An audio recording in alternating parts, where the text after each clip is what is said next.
She had been inside the crate for 36 hours. No light. No sound except her own heartbeat and the distant rumble of truck engines. One bottle of water. Enough oxygen for 48 hours. A flashlight she had promised herself she would never turn on unless she was dying. And one shipping label. One single address that represented the only future she had left. She had sold everything to get here. Her apartment. Her car. Her late father's watch. Every dollar she had saved across 7 years of careful living. All of it exchanged for a wooden crate and a promise from a man with a rehearsed smile. For 36 hours she had counted sounds. Forklifts. Truck engines. Rain against metal. Container locks. She had memorized the rhythm of freedom approaching. Then somewhere around hour 34. The rhythm changed. Instead of industrial noise. She heard something that made no sense. Soft jazz. The faint crackle of a fireplace. And someone quietly pouring a drink. Her entire body went cold. She told herself it was exhaustion. Told herself she was hallucinating from oxygen deprivation and 36 hours without proper sleep. Then she smelled it. Rosemary. Old cedar. Expensive cologne. And she knew before the lid opened. Before the light hit her eyes. Before she climbed out and her legs collapsed beneath her. Exactly where she was. Not at the safe house. Not across the border. Not free. The packing tape split with a long ripping sound. Light exploded through the cracks. She pushed against the false panel. Fresh air flooded in. For one impossible second. She smiled. Then she climbed out. Her legs gave way immediately. 40 hours without properly standing had turned them useless. She hit an impossibly soft carpet. Her water bottle slipped from numb fingers. It rolled slowly across polished hardwood. Before stopping against a pair of black leather shoes. Silence. The kind that makes your own heartbeat sound louder than thunder. The man bent down. Picked up the bottle. Looked at it. Then calmly placed it on the table beside him. Only then did he speak. You packed very well. His voice was almost gentle. I was honestly expecting breathing holes. She looked up, every drop of blood left her face. Nathan Caldwell. The man newspapers called a visionary. The man governments called whenever supply chains collapsed, the billionaire whose shipping empire stretched across 4 continents. The man she had spent 8 months trying to disappear from. He wasn't angry. He wasn't surprised. He looked amused. I have to admit, he said, setting the crowbar neatly beside the fireplace. I've received expensive wine. Rare paintings. Even live racehorses. He smiled. But never a human being. The heavy front door clicked. Locked. From the inside. She was not at the safe house. She was not in another country. She had somehow mailed herself. Directly into the home of the only man she could never escape. And Nathan Caldwell hadn't rescued her. He had been waiting. Before we go any further, drop a comment right now telling us where you are watching from. We read every single one. Her name was Claire Ashford. 29 years old. Junior financial analyst. The kind of person who double-checked spreadsheets at midnight not because she was told to but because numbers that didn't balance kept her awake. The kind of person nobody worried about. Which was exactly why Nathan Caldwell hired her. 6 months before she climbed into that crate. Claire was assigned to audit one of Nathan's transportation subsidiaries. A routine job. 6 weeks of reviewing standard shipping accounts. Nothing unusual. At least that was what everyone expected. By the 4th day something was wrong. Invoices that didn't match. Shipping manifests for containers that officially didn't exist. Entire truckloads crossing borders without inspection records. At first Claire assumed it was tax fraud. She had seen creative accounting before. Wealthy companies moved money in ways that looked suspicious until you understood the structure. So she kept reading. The numbers still didn't add up. The destination still didn't make sense. And every missing shipment ended the same way. No cargo description. No receiver. No customs record. Nothing. Cargo simply vanished. She copied everything she could find onto an encrypted flash drive. Enough evidence to bury a billionaire. Then she made the mistake that changed everything. She believed she could quietly resign afterward. 2 days later Nathan called her into his office. Not to accuse her. Not to threaten her. He offered her tea. Asked about her family. Complimented her attention to detail. Then without ever glancing at a note, he casually recited her home address. Her mother's address. Her younger brother's university dormitory. Even the cafe where she bought coffee every Thursday morning. He smiled exactly once. You have remarkable attention to detail, Claire. A pause. I hope that gift never places you in unnecessary danger. She understood. No yelling. No explicit threats. Just information. Perfectly delivered. From that moment forward, she knew she was living on borrowed time. She quit the same afternoon. Moved apartments within the week. Changed phones. Burned documents. Deleted every account she owned. Every week. Someone found her anyway. A bouquet delivered to her new address with no card. A birthday message from a number that didn't exist. A photograph of herself boarding a bus. Taken from somewhere directly behind her. Nathan never chased people personally. His network simply watched.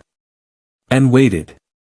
After 3 months of running, Claire accepted a terrifying reality.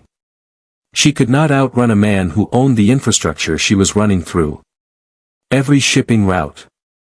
Every freight terminal. Every logistics network in 4 countries. All of it belonged to Nathan Caldwell. Then someone contacted her through an encrypted forum. A message with no name attached. One sentence. There is one route he doesn't control. She responded. What followed was a series of carefully worded exchanges that led her to a man called Daniel. Daniel operated in the space between legitimate freight and desperate people. He had a solution. Dangerous. Expensive. Completely illegal. Mail yourself across the border inside commercial freight. The method sounded insane. Until Daniel explained how it worked. A carpenter had built a specialized crate. Hidden air channels disguised as structural supports. Emergency oxygen canisters.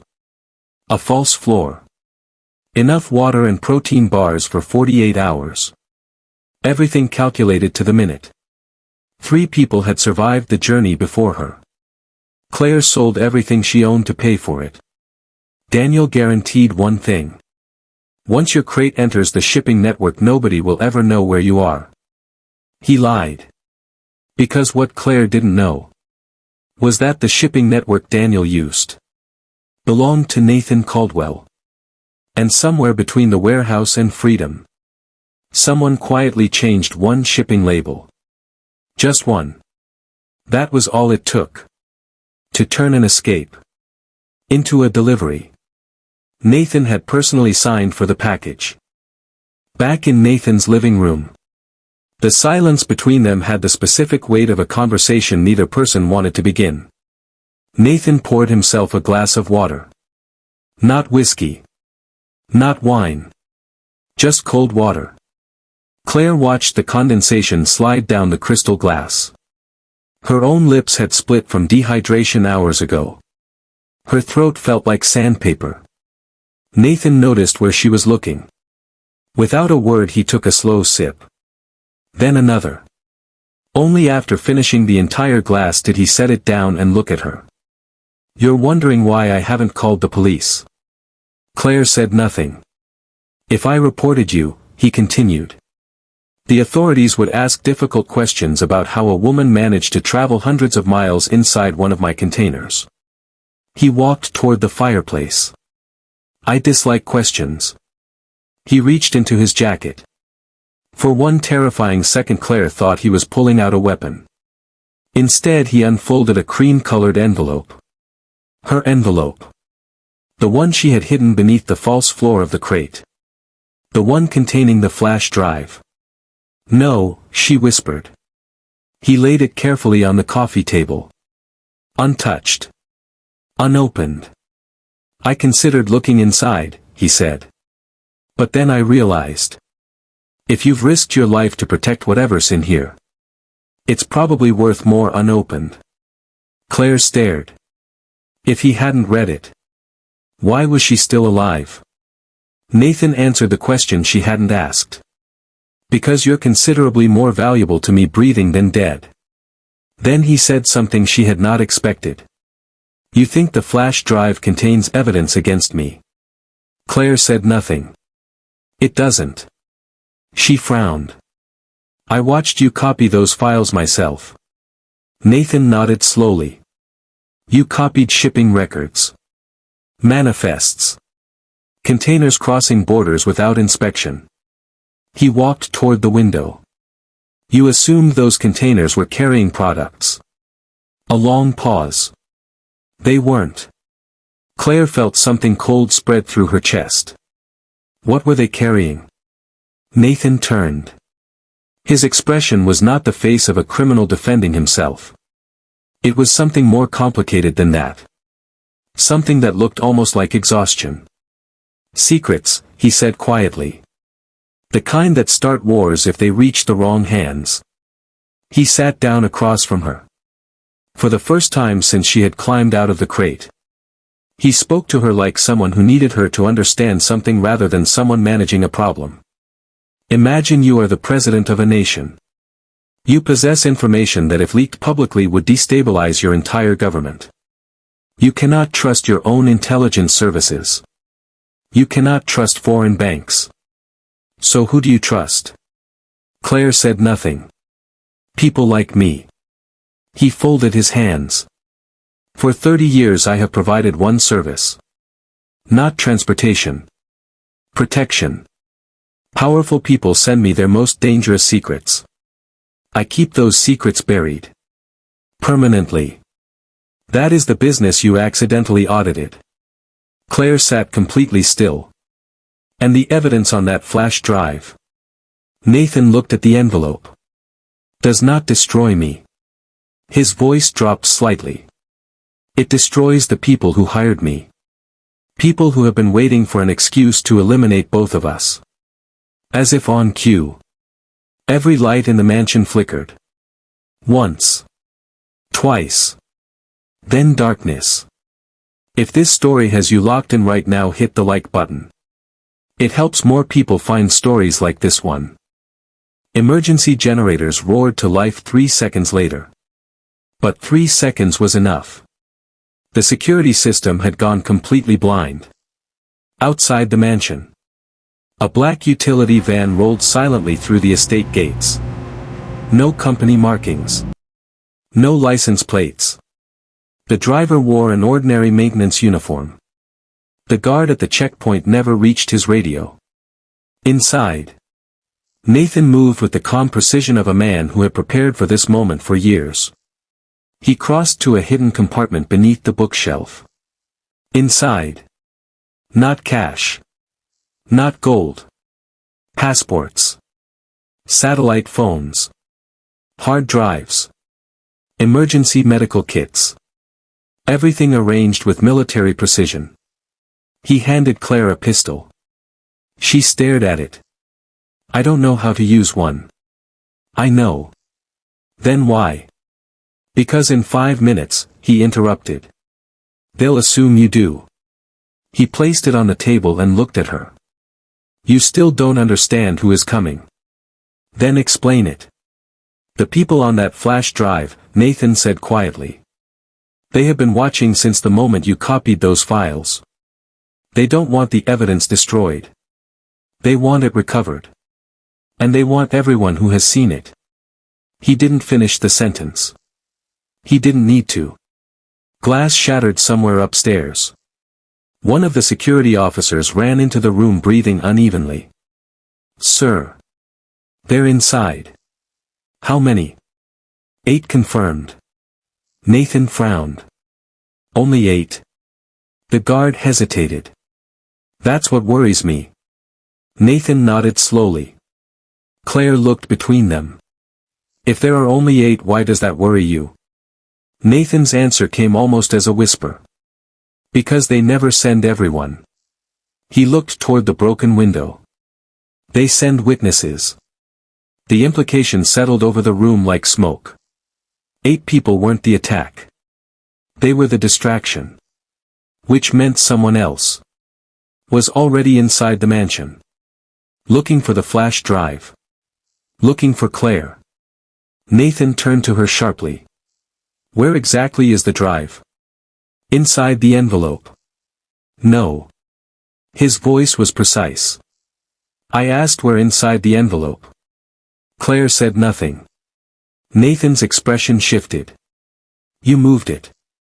Silence. "The envelope is a decoy." A small smile appeared on Claire's face. The first genuine smile she had shown since climbing out of the crate. "You finally asked the right question." 30 hours earlier. Inside the crate. Claire had done something that looked completely meaningless. She tore a thin strip of fabric from her jacket. Wrapped it carefully around a tiny object no larger than her thumb. Then she pushed it deep into one of the crate's hollow wooden support beams. She sealed it with carpenter's glue. Rubbed dust over the surface until it looked untouched. Then she forgot about it. Not because she trusted the hiding place. Because she trusted human nature. Everyone searches luggage. Everyone searches pockets. Everyone searches envelopes. Almost nobody dismantles the box. She had also made 2 identical flash drives. Both containing nothing but a child's drawing her niece had made. One inside the decoy envelope. One hidden inside her jacket lining. 3 decoys. 3 different hiding places. 1 real drive. Buried inside a wooden beam that was currently sitting in Nathan Caldwell's living room. Back in the present. Nathan crossed to the crate. Kneeled beside it. Ran his fingers slowly across the grain of the timber. Not searching randomly. Listening. Tap. Tap. Tap. One beam produced a slightly different sound. He reached for a utility knife. Just as the blade touched the wood, the study doors exploded inward. 3 masked figures stormed inside. Silenced rifles. Night vision goggles. Military precision. They weren't interested in Nathan. They fired straight at the crate. Nathan shoved Claire to the floor. Wood splintered. The support beam shattered. A tiny black flash drive skipped across the polished floor. Every eye in the room followed it. For a split second. The entire war reduced itself to something smaller than a cigarette lighter. One attacker lunged. Nathan fired first. The man collapsed before reaching it. The other 2 disappeared behind marble pillars. Bullets tore through the room. Glass rained from the ceiling. Nathan grabbed Claire's arm. "Run." She didn't argue. They sprinted through dim corridors. Past shattered artwork. Past fallen guards. Past rooms that looked untouched by violence until you noticed the bodies. Nathan never hesitated. He knew this house the way a captain knows his ship. Left. They turned. Down. They descended a narrow staircase hidden behind a library shelf. The air grew colder. Concrete replaced polished wood. The luxury disappeared. The tunnel beneath the mansion was old. Functional. Built for exactly this kind of emergency. Claire looked around as they moved. How many exits does this place have? 6. How many do they know about? Nathan looked at her. 5.